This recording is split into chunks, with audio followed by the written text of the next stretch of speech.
Music is an agreeable harmony for the honor of God and the permissible delights of the soul.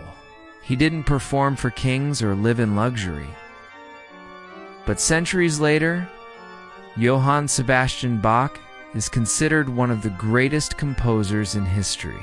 It's not because he followed trends, but because he built a universe of music from the ground up. Johann Sebastian Bach was born in 1685 in Eisenach, a small town in what is now Germany. He was orphaned by age 10 and raised by his older brother, who taught him the organ and gave him access to a treasured music library. But even as a boy, Bach was restless. He would secretly copy pages of music at night by candlelight. It's not for school, not for praise, but to understand how the masters worked. He was searching for the blueprint of beauty. As a young man, Bach took a 250-mile journey on foot just to hear the great organist Dieterich Buxtehude play. That decision, like so many in his life, wasn't for fame.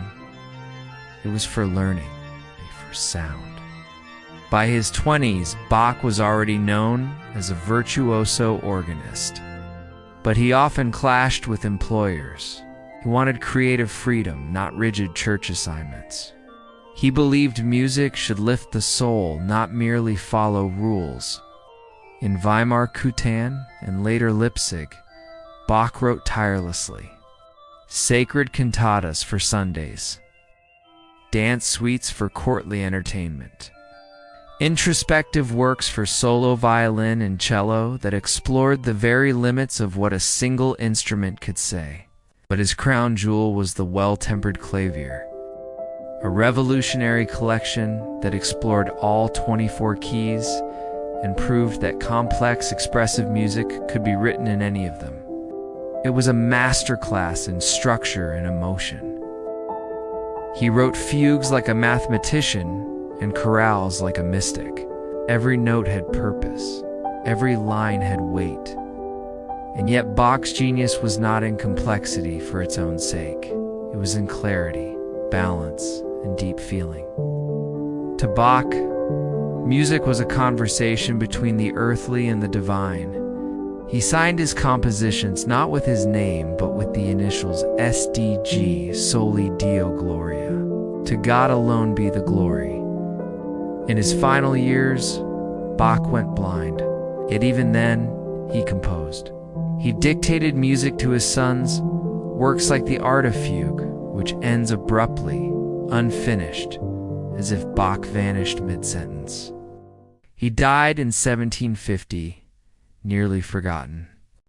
The musical world moved on to lighter styles, simpler melodies.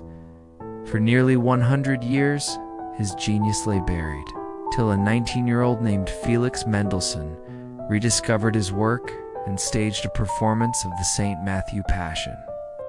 The world listened again and was stunned.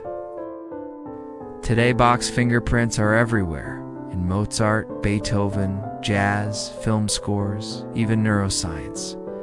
Albert Einstein once said, "I have this to say about Bach. Listen, play, love, revere, and keep your trap shut."